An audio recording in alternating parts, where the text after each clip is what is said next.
Ողջույն, եթերում համանավակն է։ Դուք երազում եք գնալ անցյալ և ուղղել ձեր սխալները։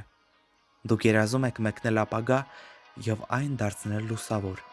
Մնացեք մեզ հետ։ Առաջիկա վայրկյանների ընթացքում կխոսեմ «Կյանքը միայն այս պահի մեջ է» թեմայով։ Անցյալը մեր հիշողություններն են և ներկայիս ունեցած փորձի ձեռքբերման ճանապարհը։ Ապագան այն շինությունն է, որի հիմքերը դնում ենք ինքներս այս պահին։ Այն, ինչ ունենք մենք հիմա, ինչ կյանքով ապրում ենք, ինչի մասին մտածում ենք, դրանք անցյալի մեր ընտրության, մեր որոշումների արդյունքն են։ Որքան էլ զավեշտալի թվա, բայց կոնկրետ այս պահի մեջ ոչինչ վատ չի լինում։ Ինքներդ փորձեք։ Հենց այս պահին, երբ լսում եք այս ամենը, ինչ վատ բան կա ձեր կյանքում։ Վատ եղել է անցյալում, գուցե 3, գուցե կես ժամ կամ 5 րոպե առաջ ու նաև ապագայի մասին ձեր վախերում, բայց հենց այս պահի մեջ ոչ մի վատ բան չկա։ Իսկ կյանքը այս պահի մեջ է, որովհետև մենք ապրում ենք կոնկրետ հենց այս պահին։ Երբ ներկայում ցավ ենք զգում, դա նշանակում է, որ մենք էմոցիոնալ հարթության մեջ մերժում ենք ինչ-որ բան մեր կյանքում։ Դա բացասական էմոցիաների դրսևորման ձև է, որը վերածվում է ցավի, հոգեկան կամ ֆիզիկական։ Ազատման միջոցը թուլացնել ներկա իրավիճակի հանդեպ դիմադրությունը, ընդունել այն այնպիսին, ինչպիսին կա։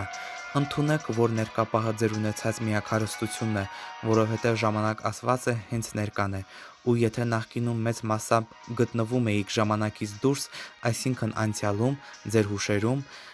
ապրածում կամ սպասումների մեջ, հիմա ձեր ամբողջ ուշադրությունը սևեռեք ներկայի, հենց այս պահի վրա։ Մտեք այս պահի մեջ, զգացեք, շոշափեք այն, ապրեք ունեցածով։ Այո ասեք ներկային, այսինքն ընդունեք այն, ինչ կա հիմա, և կտեսնեք, թե ինչպես է սկսում վերափոխվել ձեր կյանքը, ձեր ներաշխարհը,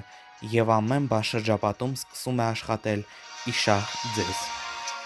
Անցյալից եկած ցավը, անհասկացվածությունը, անտեսված ու չսիրված լինելն է շատերի ներկա հիվանդությունների, սթրեսների ու անհաջողությունների պատճառը։ Այդ ցավը թաքնված է շատ խորը մեր ենթագիտակցության մեջ։ Դժբախտ, չար, վախեցած, անընդհատ մեղքի զգացողություն ունեցող մարդկանց շրջապատում մեծացած երեխաները մեծանում ու դառնում են ամեն ինչից վախեցող, վարանոտ, իրենք իրենց եսը վերջին պլան մղող, սեփական անձը ուրիշների համար զոհող մարդիկ։